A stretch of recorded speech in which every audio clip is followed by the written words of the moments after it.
ओम शांति। बाप दादा ने जो ज्ञान के अनेक गुह्य रहस्य सुनाए, उनमें हम आगे पढ़ेंगे। पहला है, अभी सिर्फ बच्चे और बाप ही प्रत्यक्ष होंगे या भक्त भी प्रत्यक्ष होंगे? उत्तर है, अपने व बाप के भक्त भी अभी ही निश्चित होते हैं। राजधानी भी अभी बनती तो भक्त भी अभी बनते। तो भक्तों को जगाने जाती हो व बच्चों से मिलने के लिए जाती हो। चेक करना कि इस चक्कर में मेरे भक्त कितने बने और बाप के बच्चे कितने बने। दोनों का विशेष पाठ है। भक्तों का भी आधा कल्प का पाठ है और बच्चों का भी आधा कल्प का अधिकार है। भक्त भी अभी दिखाई देंगे या अंत में? जो नौधा भक्ति करने वाले नंबर 1 भक्त माला के मणके होंगे, वह भी प्रत्यक्ष यहाँ ही होने हैं। विजय माला भी और भक्त माला भी, क्योंकि संस्कार भरने का समय संगम युग ही है। भक्त अंत में पुकारते रह जाते हैं, हे भगवान, हमें भी कुछ दे दो। यह संस्कार भी यहाँ से भरेंगे और बच्चे साथ का अनुभव करेंगे। दूसरा सवाल है, 9 रत्नों के पूजन और गायन का क्या रहस्य है? उत्तर, सदा सुहागिन और सदा भाग्यवान और संपूर्ण भाग्यवान कितने होंगे? निरंतर डबल लाइट और निरंतर सर्व प्राप्ति संपन्न संपूर्ण पवित्र हों, ऐसे कितने मणके होंगे? उंगलियों पर गिनने जितने। ऐसे रत्नों की ही विशेष पूजा होती है। विशेष 9 रत्नों की पूजा होती है ना। जो अच्छी क्वालिटी का रत्न होता है, उस एक रत्न में एक रंग होते हुए भी सब रंग दिखाई देंगे। जैसे कि सफ़ेद हीरा होता है, जो बढ़िया हीरा होगा चमकता हुआ फ्लॉलेस दिखाई देगा।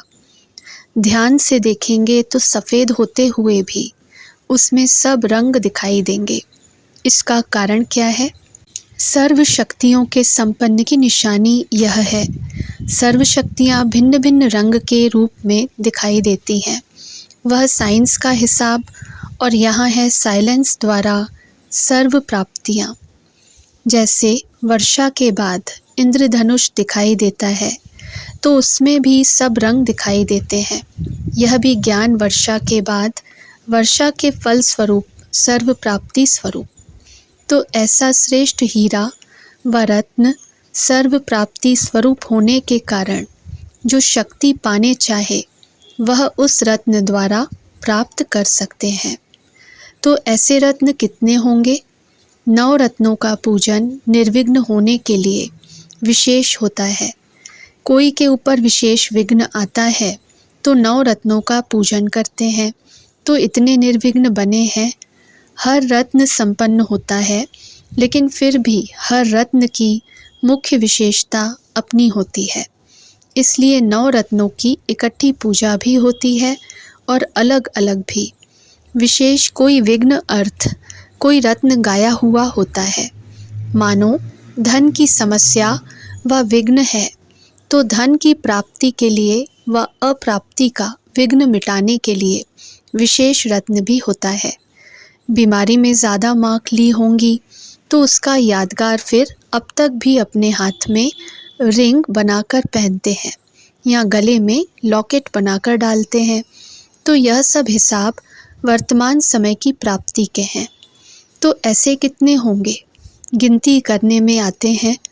नाम बताने के नहीं, दिखाने के हैं। अगर अनाउंस भी करें और भविष्य में वह प्रसिद्ध भी होंगे, लेकिन अभी संपूर्ण स्टेज पर न देख करके क्वेश्चन करेंगे, यह क्यों, यह कैसे। इसलिए बाप भी बता नहीं सकता।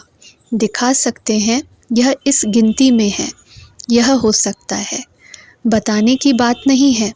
अब एक का भी नाम बताएं तो देखना कितने क्वेश्चन उठते।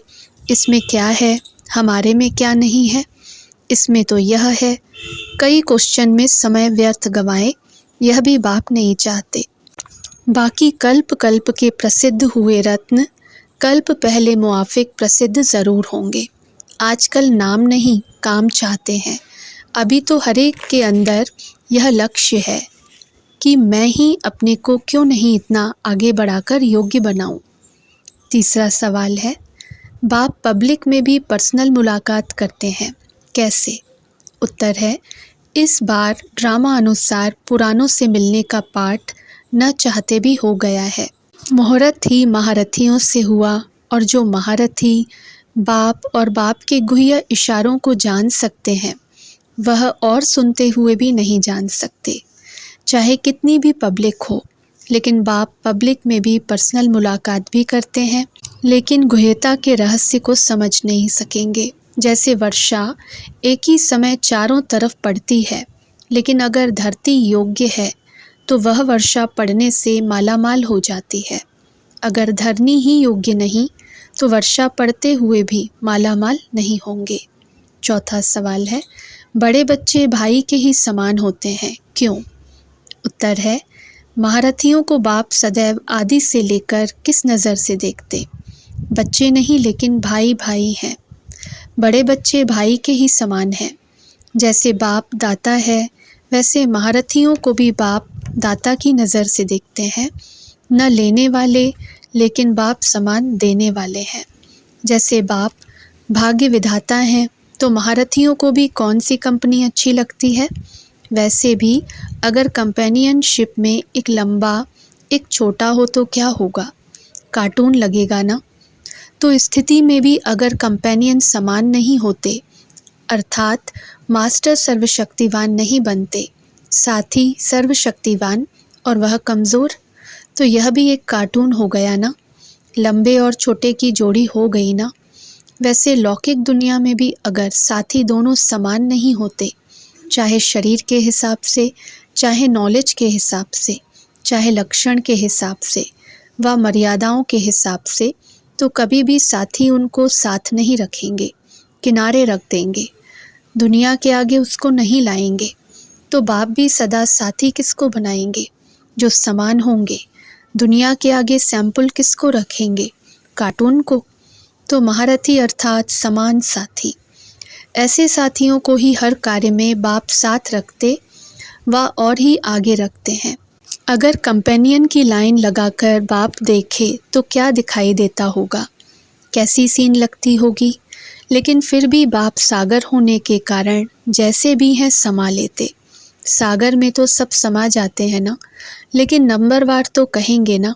हर एक को अपने आप को देखना है कि मैं कैसा साथी हूँ। कितने बार तलाक देते, कितने बार नाज नखरे करते, कितने बार रौब दिखाते। सारे दिन की दिनचर्या में देखें तो क्या क्या करते हैं। पांचवा सवाल है, नंबर बनने का आधार क्या है? उत्तर है, अभी तो बाप बच्चों को संपन्न रूप में देखना चाहते हैं, लेकिन संपन्न बनने में ही वंडरफुल बातें देखेंगे, क्योंकि यह प्रैक्टिकल पेपर हो जाते हैं। किसी भी प्रकार का नया दृश्य व आश्चर्यजनक दृश्य सामने आए, लेकिन दृश्य साक्षी दृष्टा बनाए, हिलाए नहीं।